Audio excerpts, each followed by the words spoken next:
سورۃ الجاسیہ آیت نمبر 23 قرآن مجید کے ترجمے پر غور فرمائیے گا۔ سورۃ الجاسیہ کی آیت نمبر 23 میں اللہ پاک نے کیا ارشاد فرمایا؟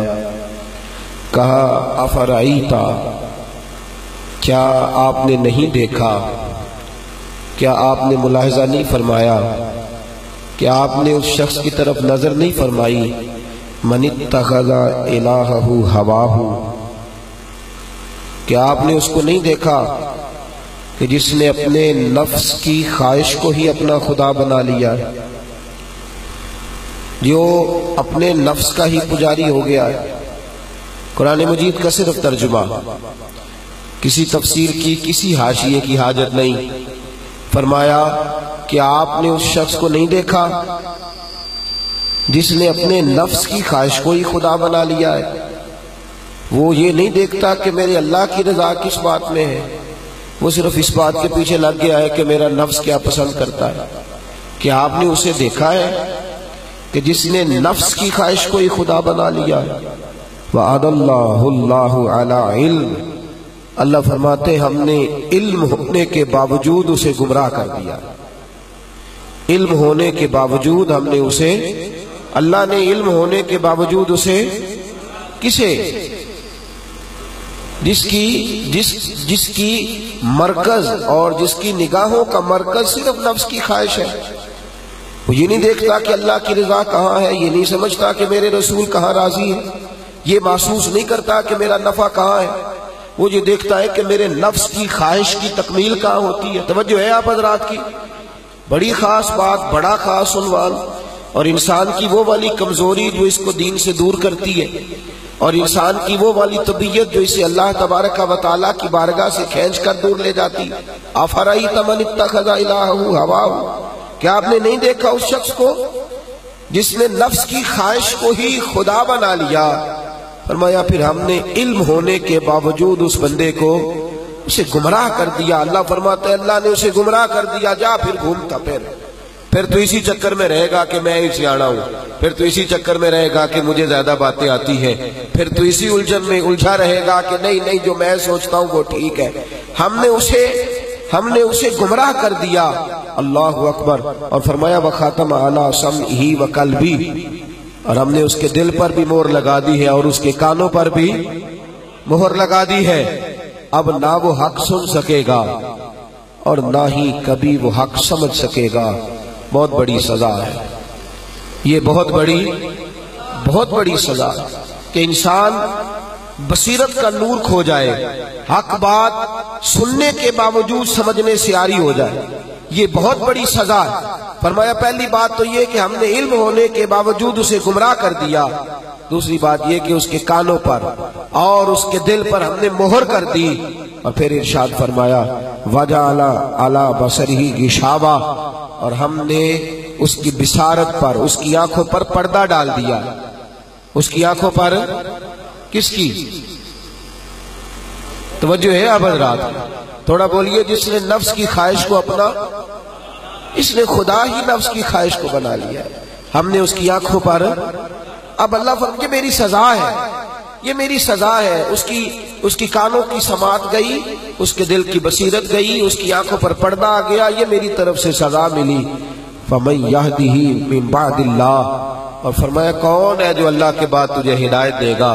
یعنی جسے اللہ گمراہ کرے اسے پھر کوئی ہدایت دے سکتا؟ اس پر کسی چیز کا اثر ہو سکتا؟ کون پھر تجھے ہدایت دے گا؟ افلا تذکرون، کیا تم غور نہیں کرتے، کیا تم نصیحت حاصل نہیں کرتے؟ عزیز دوستو، نفس کی خواہشات نفس، میں کیا چاہتا ہوں، میرا دل کیا چاہتا ہے، میری خواہش کیا ہے، مجھے عزت کہاں ملتی ہے، میرا نام کہاں ہوتا ہے، میرا پروٹوکول کہاں ملتا ہے، مجھے دیکھیے نا، ابو جہل کو کس چیز نے روکا تھا کلمہ پڑھنے سے؟ ایک دن اخنس بن شریح ابو جہل کو لے گئے کونے میں اور جا کے کہنے لگے ابو جہل سچی بات کرنا، کھرا جملہ بولنا، دیکھنا آج کوئی ایسی ویسی بات نہ کرنا جس کی بنیاد پر معاملہ تھوڑا سا جو ہے وہ تیری جھوٹ کی گواہی دے، یاد رکھ اور صحیح بات میرے ساتھ بیان کر۔ ابو جہل بتا،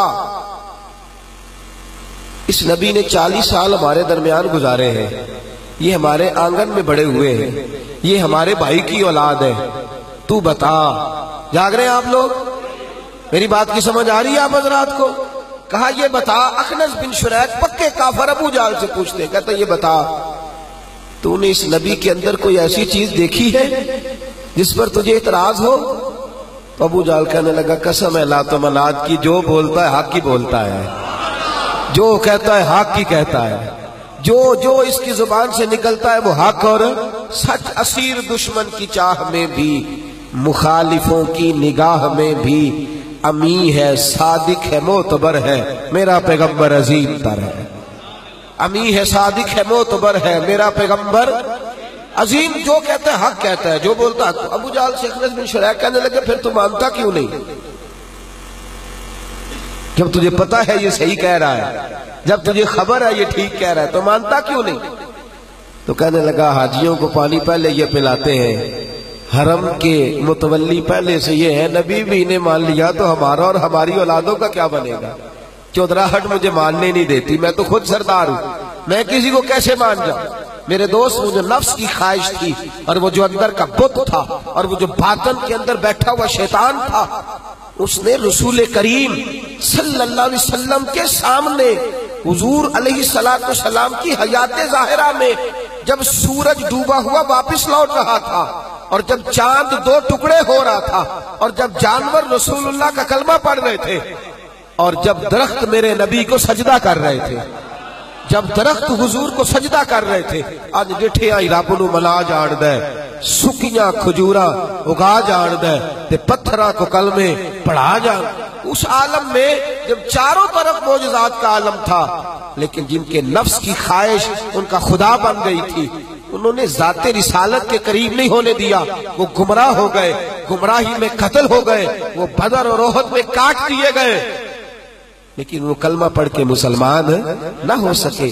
میں اور آپ، ہم بھی بت بنائے ہوئے ہیں، ہم بھی بت بنائے ہوئے۔ اقبال کہتے ہیں خودی کا سر نہا لا الہ الا اللہ، خودی کا تیغ فسا لا الہ الا۔ اگرچہ بت ہے جماعت کی آستینوں میں، اگرچہ بت ہے جماعت کی اندر چھپایا ہوا ہے بت، اگرچہ بت ہے جماعت کی آستینوں میں، پر مجھے ہے حکم اذان لا الہ الا اللہ۔ اور کہنے لگا یہ دور اپنے ابراہیم کی تلاش میں ہے، یہ دور اپنے ابراہیم کی تلاش میں ہے، یہ صنم کدا ہے جہاں لا الہ الا اللہ۔ انہوں نے سینوں میں بت چھپائے ہوئے ہیں، کسی نے برادری کا بت بنا لیا ہے، کسی نے علم کا بت بنا لیا ہے، کسی نے قبیلے کا بت بنا لیا ہے، کسی نے پارٹی کا بت بنا لیا، بت بنا کر کے ان کو سامنے رکھ کر کے